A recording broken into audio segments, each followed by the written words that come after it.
ফেসবুকে কপিরাইট ছাড়া মিউজিক ব্যবহার করতে চান? তাহলে ফেসবুকের সাউন্ড কালেকশন ব্যবহার করুন। এতে কোনো কপিরাইট স্ট্রাইক আসবে না। আরও জানতে এখনই সাবস্ক্রাইব করুন।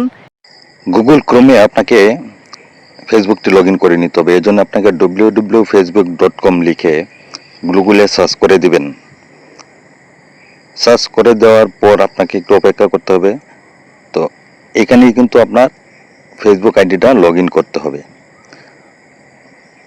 এই যে লগ ইন করার পরে আপনার প্রোফাইলে চলে যাবেন, তারপরে আপনার মেটা বিজনেস সুইটে ক্লিক করে দিবেন। আমি আপনাদেরকে জুম করে দেখানোর চেষ্টা করব। মেটা বিজনেস সুইট এখানে যায় কিন্তু আপনাকে মূল কাজটা করতে হবে। আপনার সাউন্ড কালেকশনটা কোথায় করবেন, এই যে মেটা বিজনেস সুইট। তারপর আপনার এখানে অল টুলস একটি অপশন দেখতে পারবেন। এখানে অনেকগুলো অপশন দেখতে পারবেন। এখানে আপনি কিন্তু আমি ছোট থেকে আমি বড় জুম করে কিন্তু আপনাদেরকে দেখাবো। তো ধৈর্য সহকারে ভিডিওটি দেখবেন, ভালো লাগলে শেয়ার করে দেবেন। এই যে দেখেন অল টুলস, এই অপশনটাতে আপনাকে ক্লিক করে দিতে হবে। তারপরে দেখতে পাচ্ছেন সাউন্ড কালেকশন একটি অপশন এখানে দেখতে পারবেন।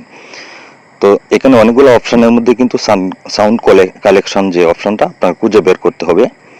আমি জুম করে এটাও আপনাকে দেখাবো, আপনাদের বোঝার সুবিধার্থে কিন্তু আমি করে দেখাচ্ছি। এই যে সাউন্ড কালেকশন, এই অপশনটার সাথে সাথে চাপ দেওয়ার পরে কিন্তু আপনার অসংখ্য সাউন্ড কালেকশন এখানে আপনাকে শো করবে বা দেখাবে।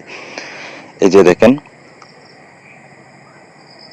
এইখান থেকে কিন্তু আপনি একটা একটা করে আপনার পছন্দের সাউন্ড অন করে শুনে তারপরেও কিন্তু আপনি করতে পারবেন, ডাউনলোড করতে পারবেন। এই যে এখানে ডাউনলোডে চাপ দিলে ডাউনলোড আইকন আছে, ডাউনলোড চাপ দেওয়ার পরে কিন্তু আপনার এটা গ্যালারিতে বা আপনার স্টোরেজে চলে আসবে। আশা করি বুঝতে পেরেছেন। এখান থেকে কালেকশন করলে সাউন্ড কোনো কপিরাইট আসবে না। বন্ধুগণ, আশা করি বুঝতে পেরেছেন কোথা থেকে আপনার ফেসবুকে রিলস ভিডিওর জন্য কপিরাইট মুক্ত মিউজিক ব্যবহার করবেন।